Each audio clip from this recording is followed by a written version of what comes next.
So.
Apologies, not easy having it in two locations. You get there. Thank you.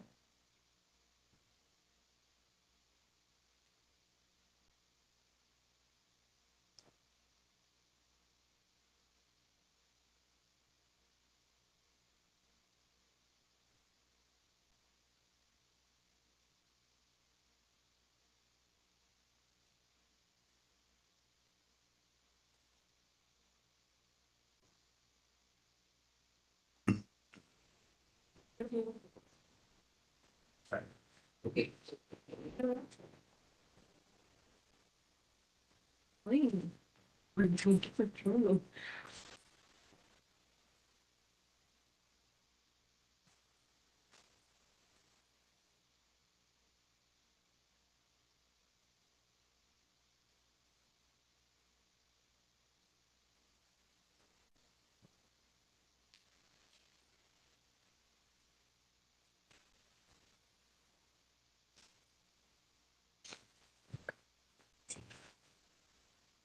Let's get started. You tell me to go? Yeah. Okay. Welcome to the meeting of the Board of Trustees of the New York State Higher Education Services Corporation. This meeting is being held at two locations, here in New York City at the City University of New York Central Office and in Albany at the Department of Financial Services. Seeing that we have a quorum, this meeting is called to order. Welcome to all of you joining us in New York City and in Albany as well as on the live stream. Joining me here at CUNY Central Office are fellow board members Mark Jerome, President of Monroe University, new members Isaac Torres, General Counsel of Carver Bank, and Daniel Redden, Chairperson of the University Student Senate of the City University of New York. Welcome to the Board of Trustees, Mr. Torres and Mr. Redden. We are happy to have you. We're also joined here in New York City by Doris Gonzalez, HESC Executive Vice President, and Frank Baldwin, HESC Director of Federal Relations. Also joining us today and representing Governor Hochul may be Maria Fernandez, but she'll be here soon. In Albany, at the Department of Financial Services, our board members, Dr. David Harris, President of Union College, Becky Maxson, Deputy Director for Compliance and Policy at Cornell University, and William Murphy, Deputy Commissioner for Higher Education at the New York State Education Department, as designated for Commissioner Betty Rosa. Dr. Manuel Rivera, Associate Professor at the Warner Graduate School of Education, University of Rochester, and new members, Jamie Frank, Associate Vice Chancellor for Policy Implementation at the State University of New York, as designated for Chancellor John King Jr., and Giovanni Harvey, President of the SUNY Student Assembly. We welcome to the board Ms. Frank and Mr. Harvey. The HESC staff in Albany addressing you today will be Dr. Guillermo Linares, President of HESC, Ellen Craigie, Associate Attorney and Ethics Officer, Frank Broccoli, Director of Collections Accounting and Account Control, and Naisha Alsina, General Counsel and Board Secretary. The agenda for today's meeting includes updates from members of HESC staff, a report from the Chair of the Audit Committee, and proposed resolutions to address amendments to 2 HESC regulations. But our first order of business is to approve the minutes of the May 15, 2024 meeting of the Board of Trustees. May I please have a motion to approve the minutes of May 15, 2024? So moved. May I have a second? Second. Any discussion? If not, I'll call for the vote. All in favor of approving the minutes, please say aye and raise your hands. For the Aye. purpose of our meeting minutes, please keep your hand raised as Ms. Gonzalez will call out those who have voted in the affirmative here in New York City. So here we have Mark Jerome moved and also in the affirmative.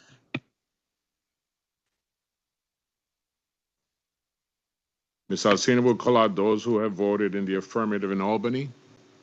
Everyone here, Ms. Maxson, Ms. Frank, Dr. Rivera, Dr. Harris, and Mr. Murphy. Okay, any opposed? Any abstentions? The motion carries and the minutes are adopted without change. I will now ask Dr. Linares to proceed with the HESC President's report. Thank you to everyone who has joined us in Albany and in New York City. I appreciate your continued dedication to HESC, New York State government, and HESC mission to bring higher education opportunities within reach for all New York State students. I hope that you had a chance to read the 2023-24 annual report, which highlights HESC activities and accomplishments from July 1, 2023 to June 30th, 2024. To provide you with an overview of 2024, our team created a brief video to highlights our work and our accomplishments during the past year.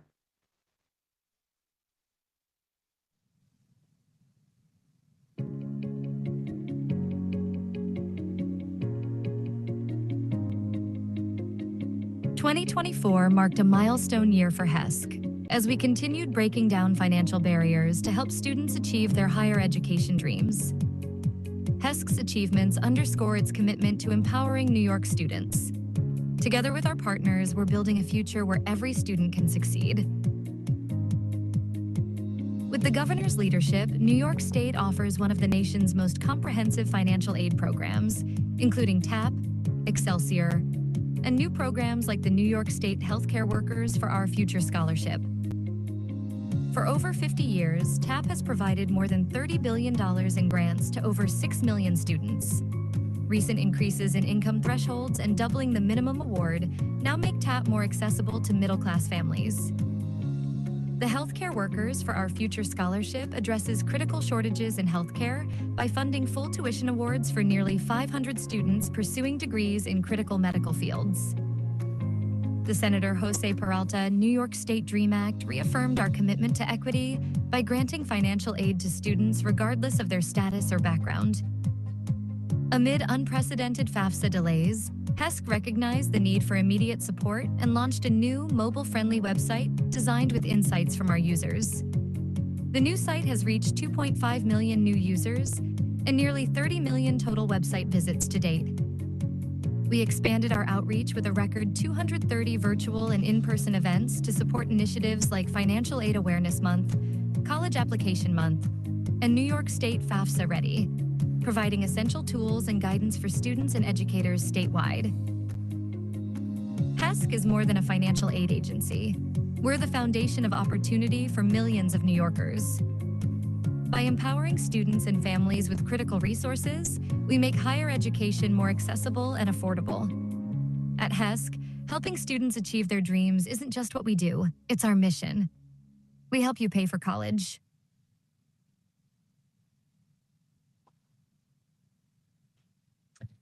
Now for a few key highlights since our last meeting in May. On December 1, HESC opened the TAP and the Science, Technology, Engineering, and Math STEM scholarship applications for the 2025-26 academic year. The TAP reform enacted in 2024-25 executive budget and implemented with the onset of the 2024-25 academic year doubles the minimum awards from $500 to $1,000 and raises the maximum income threshold to benefit more New York State students. As of November 20th, over 40,000 newly eligible students submitted TAP applications, nearly half the estimated 93,000 students expected to benefit annually from this change. HESC has been collaborating with U.S. Digital Response, USDR, to reassess and redefine our strategy for modernizing our financial aid system. USDR partners directly with governments to serve the immediate needs of the public at no cost.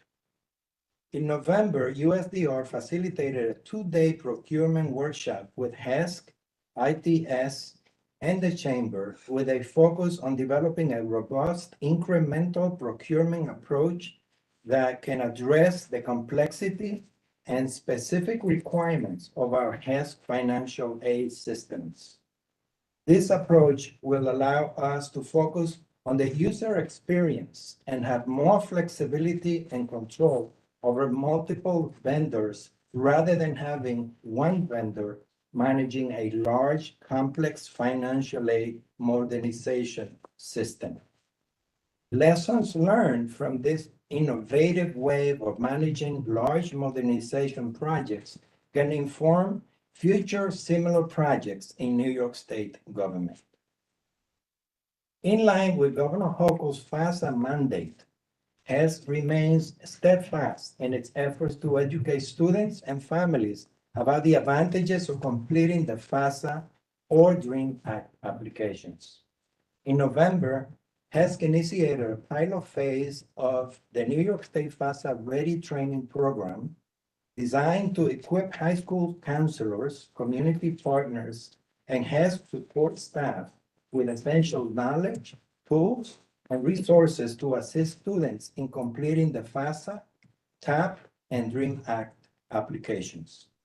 This initiative extends our outreach by engaging community-based partners and educators who play a crucial role in guiding students through the financial aid process. The full program launch is expected to launch in January 1, 2025. In October, HESC collaborated with CUNY to produce a television segment highlighting the New York State support for students in their educational journeys. The show included discussions with state education leaders, high school counselors, and students, and emphasized the benefits of completing FAFSA and DREAM Act applications. The 1 hour segment ran during October, New York State college application months, and through the end of November. Has also supported the governor's office in developing a public service announcement from the governor, encouraging students to take advantage of waived application fees during college application month and complete their FAFSA. In closing, our achievements stem from years of dedicated effort in building a platform that allows us to deliver innovative services, making higher education more accessible and affordable for students across New York. Thank you again for your support and for being here today. I will now turn it back to our chair, Dr. Victor Alipea. Thank you, Dr. Linares. I'll now ask Ms. Ellen Krejci, HESC Associate Attorney and Ethics Officer, to proceed with an announcement related to ethics training and other topics. Good morning. As HESC's ethics officer, I'm responsible for establishing standards of conduct for all HESC employees and board members to follow so that HESC can maintain the high level of trust and credibility that the public has in our agency. I'm just here to provide a brief update to you on your training requirements. All trustees are required to complete an annual ethics course with the New York State Commission on Ethics and Lobbying in Government by December 31st of this year. COLIG will be conducting several live training sessions this month, starting next Tuesday, December 10th, and running through Thursday, December 19th. These training sessions are approximately 90 minutes long and can be done remotely. If you're interested in one of these sessions, please email me as soon as possible, and I'll work with them to get you registered before these classes fill up. I will be reaching out to all of you in the next couple of days to ensure that we have documentation of everyone's course completion before the end of the year. Thank you. Thank you, Ms. Krejci. Okay, thank you. Mr. Frank Baldwin, HESC Director of Federal Relations, will now proceed with a federal update. Thank you, Dr. Alisea. You already have my one-pager from Deputy, so I'm going to give you a little more updated information. New York is now up to 59% in FAFSA completions for high school seniors for the last, for the 24-25 cycle. That's about number 12 nationally.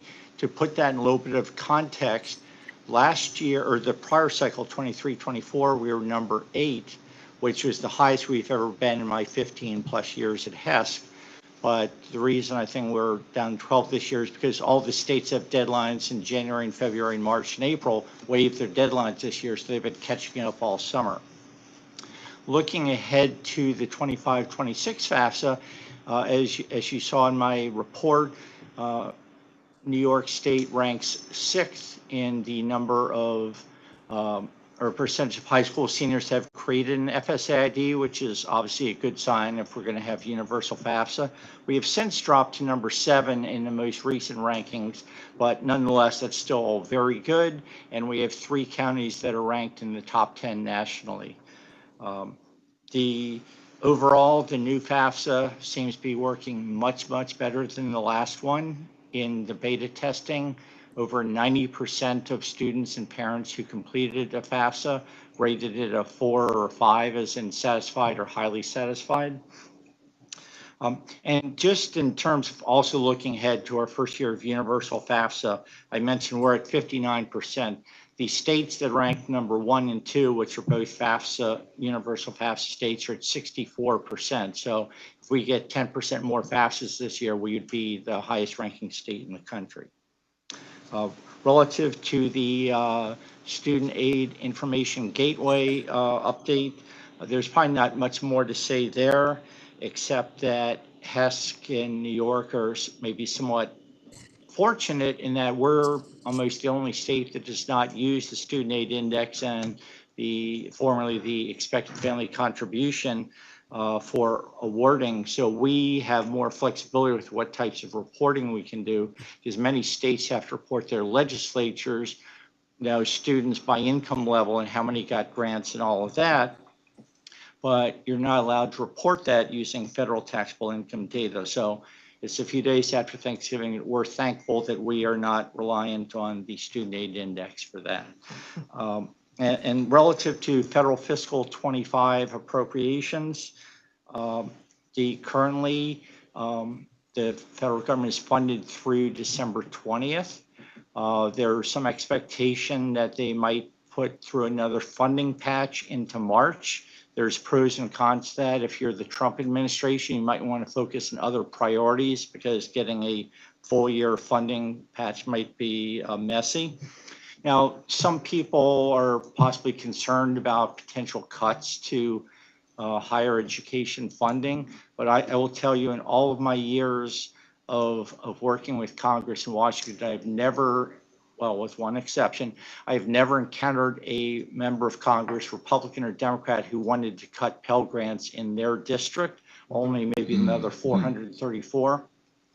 And the one exception who did want to cut Pell in his district, he did not get reelected. In fact, the Republican chair of the Appropriations Committee shut off his mic in a hearing and said, "You'll never refer to my hardworking constituents as what he said about them again." So the other important consideration, and I can tell you this applies to the New York delegation as well, is people understand how important colleges are to the economies in their districts and their regions, both as an employer and for the students they bring in. So I think that they might say crazy things in a microphone, but in the real world, they know they will not pass legislation to get rid of Pell or anything like that. And I think with that, unless there are questions, I can turn it back to Dr. Alisea. Oh, thank you, Mr. Bowman. Thank you very much. Mr. Frank Broccoli, HESC Director of Collections, Accounting and Account Controls, will proceed with an update regarding the Federal Family Education Loan Program. Thank you, Dr. Alisea. Good morning, everyone. I'd like to share with you an update on where we're at with our exit from the Federal Family Education Loan Program. As a matter of background, in December of 2021, HESC proactively requested to terminate our guarantee agency agreement with the Department of Education. In June of the following year, the Department of Ed approved our request and designated Texas Guaranteed Student Loan Corporation, also known as Trellis, to be our successor guarantee agency. And at that time, HESC, Trellis, the Department of Education started to implement and develop our plan, or develop and implement our plan to transition our portfolio. The Department of Ed had participated in that and provided a lot of oversight into how that process was going to work. That plan included the transfer of all of our loans in repayment that were out with our lenders and servicers, and also the defaulted loan portfolio that was held by HESC internally. The volume was roughly 472,000 loans. In addition to the transfer, the project also includes the transfer of the digital and physical loan collateral and all account documentation related to those loans, a final submission of our closeout guarantee agency financial report, updates to the National Student Loan Data System, decommissioning of our mainframes and servers here at HESC, and secure destruction of all remaining FEL data. I'm happy to report as of today that we have transitioned the majority of the 472,000 loans. Next week, we plan on doing our final transmission of active loans. It's a very small file, roughly about 50 accounts, and at that point, we should be completed with the active loan transition. There's still plenty of work that needs to be done, and just walk you through some of the things that we're focusing in on going forward. HESC submits an annual guarantee agency financial report to the Department of Education. That report was submitted for the federal fiscal year ended September 30th, 2024. That went in last week. The department is interested in knowing when we'll be submitting our final, and we're anticipating doing that as of the period ended March 31st, 2025. The National Student Loan Data System contains all the records for student loans. We have to reconcile approximately 7,600 more accounts and update the loan status and ownership of those accounts on the system. This will be done manually. The accounts that we're talking about are closed on our system, so it will not have any impact on our gaffer going forward. And we anticipate that we'll have this task completed by the end of March 2025. Disability assignment accounts, there are currently about 2,000 loans that were discharged under the total and permanent disability regulations. These loans need to be transferred to the Department of Education. This task should be completed in the first quarter of 2025. Under our agreement with Education Management Corporation, ECMC, HESC had assigned approximately 60,000 judgment accounts and bankruptcy claims to ECMC. That agreement allowed for the transfer of loan documents as needed upon request. Once HESC announced its exit from the FEL program, ECMC had requested that we initiate a plan to transfer all of the remaining claim and supporting documentation as allowed under our agreement. That's proven to be a challenging task, and given the nature of the requested documents and the media storage formats, this effort will not impact our gaffer. However, we will not be able to address this until we've cleaned up the other tasks that we have designated for March of 2025.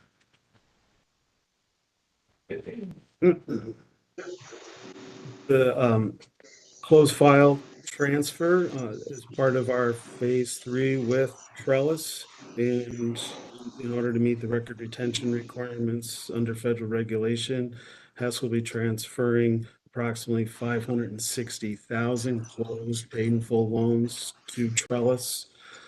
Trellis will maintain these records for the remainder of the retention period. We will also be required to provide the collateral for that documentation. All the programming has been completed. We're working on testing right now, and we anticipate transferring these loans in March.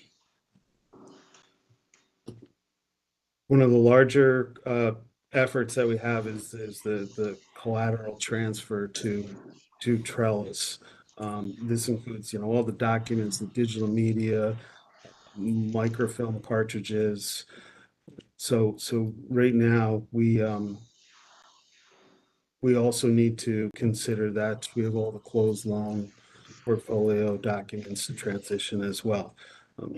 We firmly believe that we will have this accomplished by March 31st, 2025 and then once we're completed with that, we'll focus our energies on the transferring of the documents requested by ECMC. Finally, we need to address our system decommissioning and data destruction. Following our final gaffer reporting, HESC will initiate this project with New York State ITS and decommission our mainframe systems, servers, personal PCs and hard drives, anything that contains any FEL data, and securely destroy any remaining files. We will shut down, as we work towards this goal, we'll shut down system access to those resources, restricting them to inquiry only. And we will be addressing modification of retention periods with the State Record Center to coincide with our decommissioning or 2 years following the exit from the FEL program, whichever is earlier. Final decommissioning will occur after we've submitted our documentation to ECMC.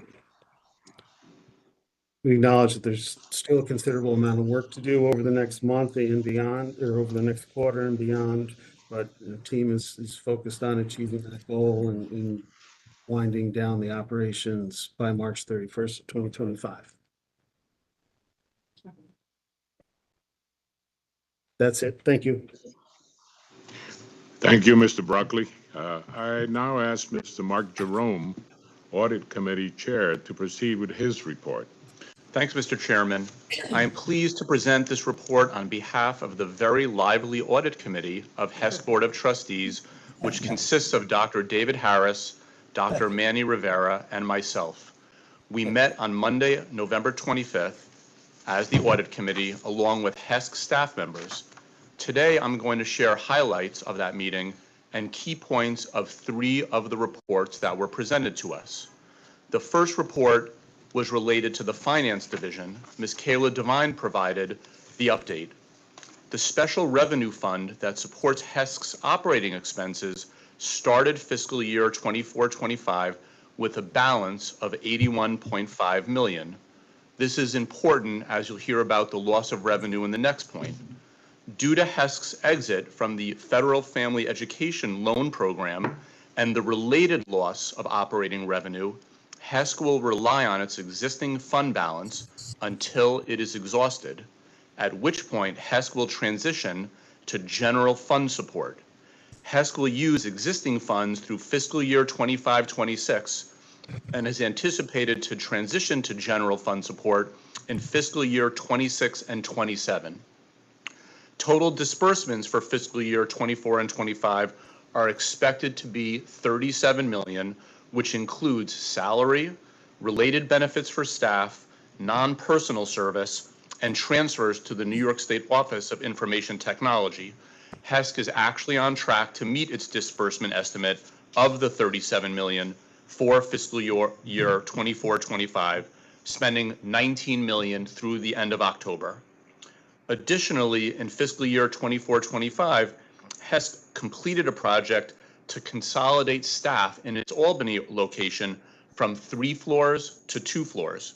This consolidation reduced HESC's square footage by almost 40% and will result in approximately $6 million in rent and related savings over the remaining 9 years of its lease agreement.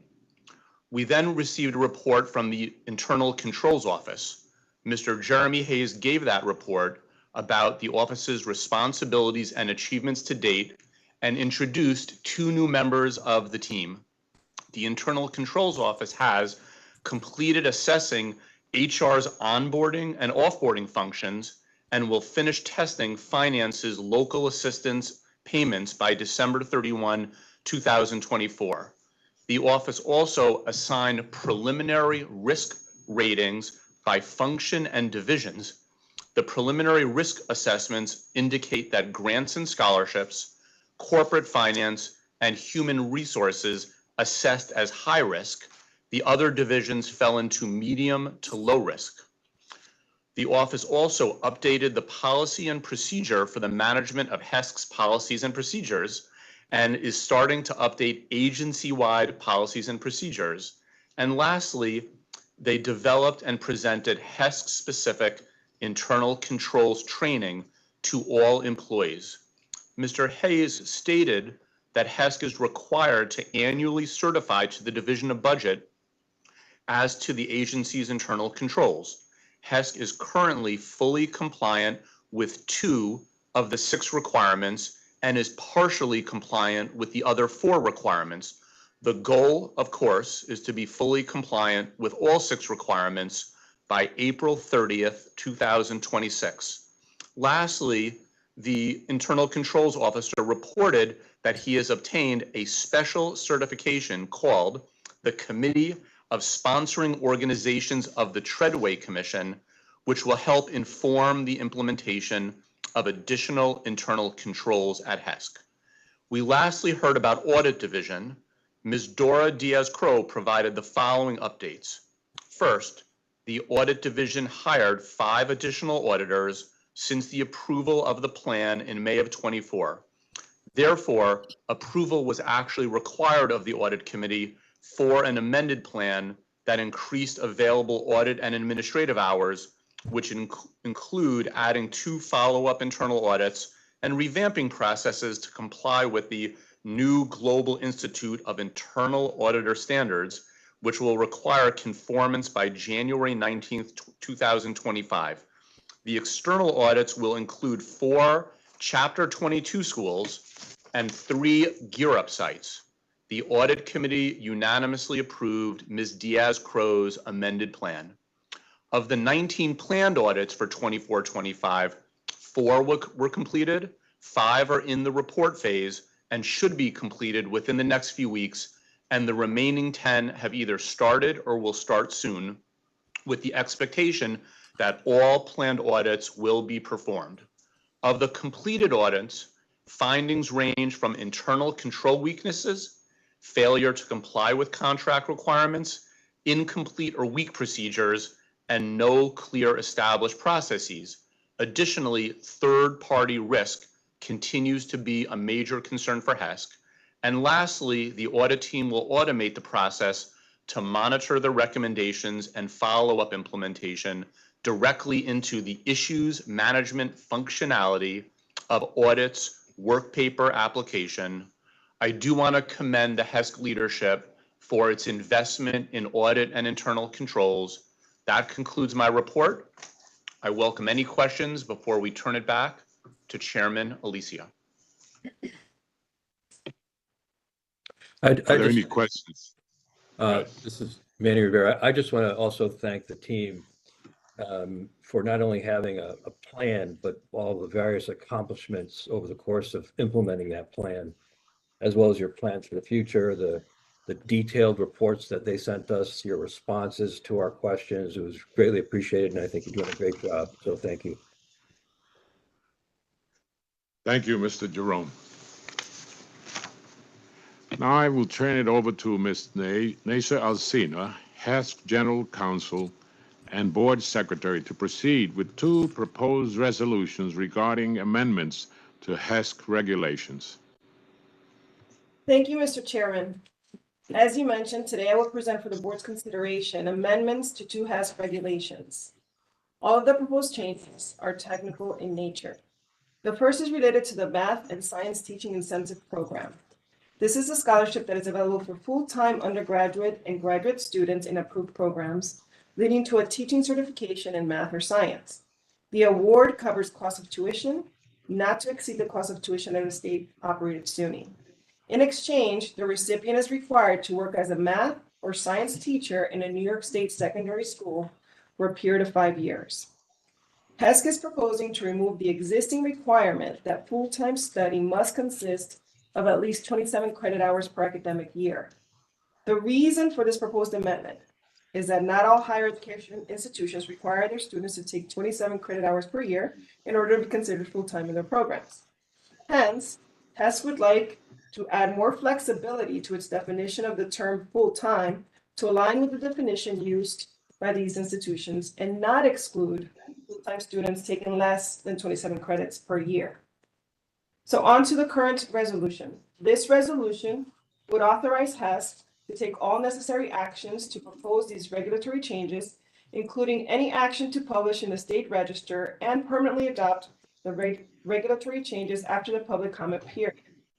If you vote to pass this resolution today, HESC will move forward with filing the proposed amendment, which requires that HESC make available a 60-day public comment period before the amended regulations are adopted. For anyone from the public interested in submitting comments, please email your comments to generalcounsel@hesc.ny.gov. So, Mr. Chairman, I turn it back to you to consider entertaining a motion to adopt the resolution at hand. Thank you, Ms. Alcina. Do I have a motion to adopt Resolution 2024-2, directing HESC to proceed with the filing of regulations and proposed rulemaking concerning the Math and Science Teaching Incentive Program? Mr. Chairman, I'll make the motion. Do I have a second? Second. Any discussion? If not, I'll call for a vote. All in favor of the resolution, please raise your hand and say aye. Aye. Aye. Aye. Ms. Gonzalez? Yes, I'm here.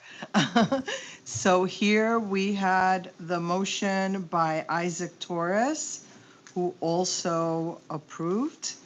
We had it seconded by Mark Jerome, who also approved.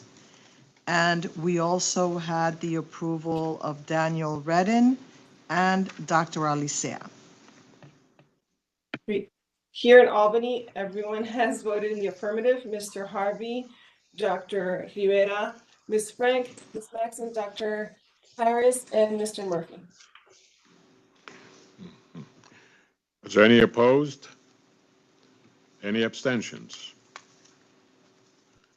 So I'm pleased to report that the resolution to implement amendments to the Math and Science Teaching Incentive Program passes. Now I'll turn it back to Ms. Alsina for the second proposed resolution regarding the Regents Physician Loan Forgiveness Program. Thank you, Mr. Chairman. The Regents Physicians Loan Forgiveness Program is a program that is co-administered with the New York State Education Department. The purpose of the Regents Physician Loan Forgiveness Program is to increase the number of physicians practicing in areas of New York State designated by the New York State Board of Regents as having a shortage of physicians. This program offers 80 awards of up to $10,000 per year for 2 years. The award amount is based on undergraduate and medical school student loan amounts, loan interest expense, and income. HESC is proposing amendments to the regulations that govern this program, primarily to align with existing law as well as the SCD Commissioner's regulations as follows. To remove the requirement of U.S. citizenship or certain specific immigration statuses for eligibility to align with the New York State DREAM Act. To clarify that in order to be eligible for this program, the applicant must not be in default on a state or federal loan. To correct the typo, so that it's clear that the award amount is the student loan expense or $10,000, whichever is less. It currently says student loan expense of $10,000. To make clear that payment will be made to the recipient after HESC receives their annual payment application and verifies any prior service under this program. To change the timing of the commencement of the recipient service obligations to begin after recipients submit their signed service agreements to HESC rather than after they receive their first payment from HESC. To clarify the timing of the commencement of the service obligation to align explicitly with the State Education Commissioner's regulations regarding how long recipients have from completion of their training or residency to begin their service. And lastly, to amend certain sections to use gender neutral language. So on to this resolution. This resolution would authorize HESC to take all necessary actions to propose these regulatory changes, including any action to publish in the state register and permanently adopt the regulatory changes after the 68 public comment period. Again, for anyone from the public interested in submitting comments, please email your comments to general counsel at hesc.ny.gov. So, Mr. Chairman, I turn it back to you to consider entertaining a motion to adopt the resolution at hand. Thank you, Ms. Alsina. Do I have a motion to adopt Resolution 2024-3, directing HESC to proceed with the filing of regulations and proposed rulemaking concerning the Regents Physician Loan Forgiveness Program? So moved. Second. Thank you. Any discussion? If not, I'll call for a vote. All in favor of the resolution, please raise your hand.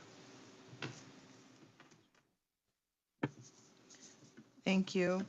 Here in New York City, we had the motion moved by Mark Jerome, seconded by Isaac Torres, and everyone here in New York City voted in the affirmative. Thank you. Here in Anyone? Albany, sorry, everyone has also voted in the affirmative here. Mr. Harvey, Dr. Rivera, Ms. Frank, Ms. Maxon, Dr. Harris, and Mr. Murphy. Is anyone opposed? Any abstentions? I'm pleased to report that the resolution to implement amendments to the Regents Physician Loan Forgiveness Program passes. Thank you. Does anyone from the Leadership Council wish to address the board?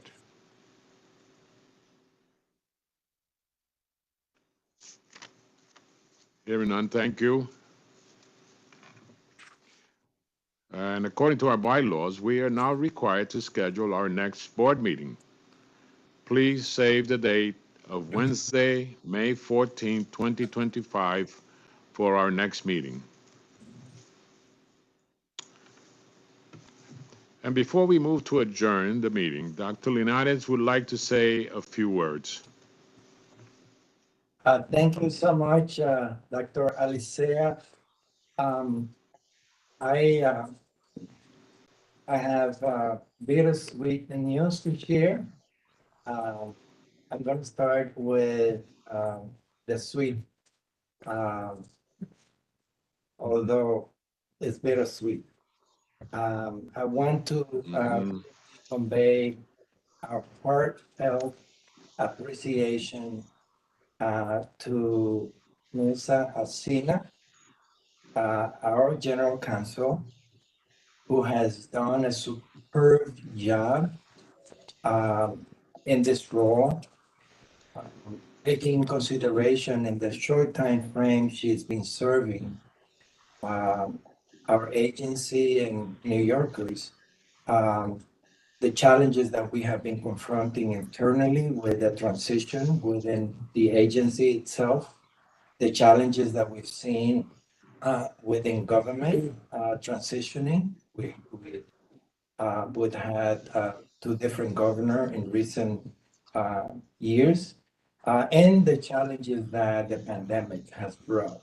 All of that has really brought not just challenges to our agency, but New York State government.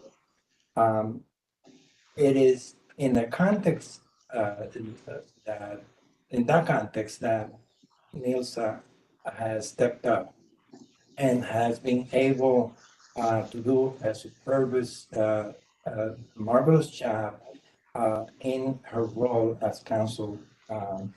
Unfortunately, we are losing Nisa. Yeah. After getting married, she will be moving on far away to Spain. I say making that public because obviously it's really wonderful and exciting for her. I want to say on behalf of the executive leadership, on behalf of this board, on behalf of the entire HESC family, and I say all New York State government and all students and families that have benefited from her leadership, a heartfelt thank you for what you have done. And I would only say that, if Maria is joining us in New York City, or Doris would like to say something as Executive Vice President, I want to say you are part of our family. New Yorkers will always be grateful for your leadership. We are in a different place as a board and as an agency because of the work that you have done. Thank you very Here, much. here. Here. Thank you. Um, This is Doris Gonzalez. I just want to say everything that Dr. Linares indicated cannot be more true. Um, I'm so happy for Nasa, for Emil. They're going to start a new life in Madrid, but she promised every single one of us, maybe excluding members from the public, but every one of us who know her at least, that we can certainly go visit. And it has been not just a pleasure, it truly has been an honor.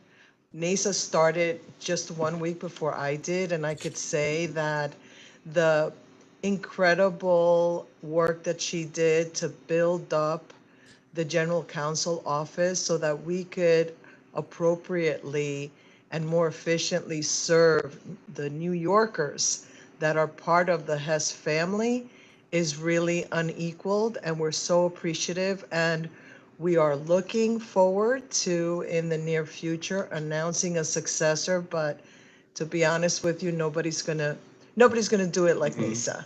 So best wishes, Nasa, and we miss you already. I'll Thank now you. turn it over to Dr. Alicea. And Yes, I want to echo what has been said on my behalf.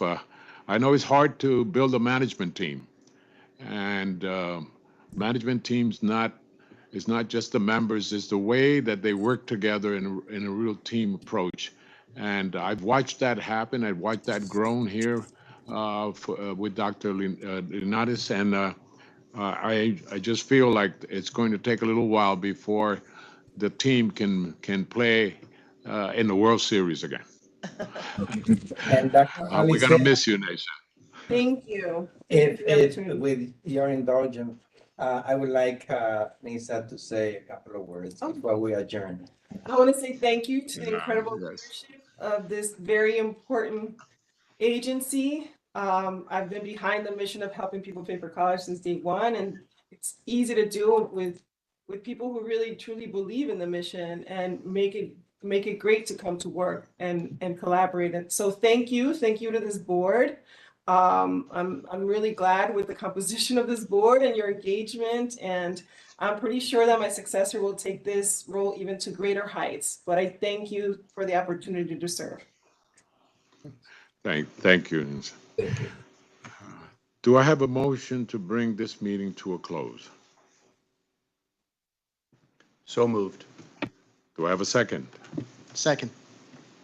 Any discussion? We could have the next meeting in Madrid.